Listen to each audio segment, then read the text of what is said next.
Les conventions qui ont été signées aujourd'hui, c'est l'aboutissement de plusieurs années de travail, de longues années de travail, puisque la BEI, elle a été la première institution à se saisir de la problématique des médinas, de la situation un petit peu catastrophique des centres anciens dans toutes les communes tunisiennes, mais également des autres pays de la Méditerranée.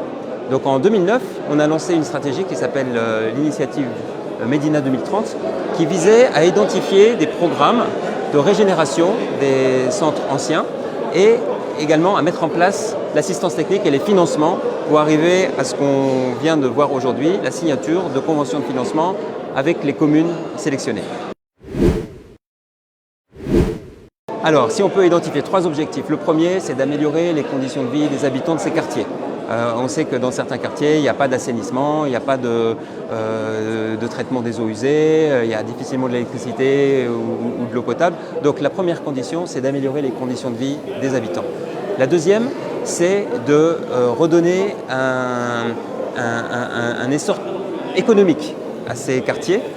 Quand on dit économie, on parle évidemment de l'économie du tourisme, de l'artisanat, de tout ce qui est commercial. Donc il faut redynamiser l'économie de ces quartiers.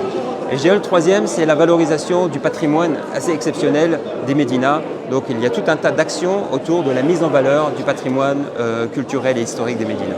Si je me pose une question à moi-même, écoutez, est-ce qu'on est partant pour continuer ce type de financement et l'élargir à d'autres communes? Bien évidemment oui.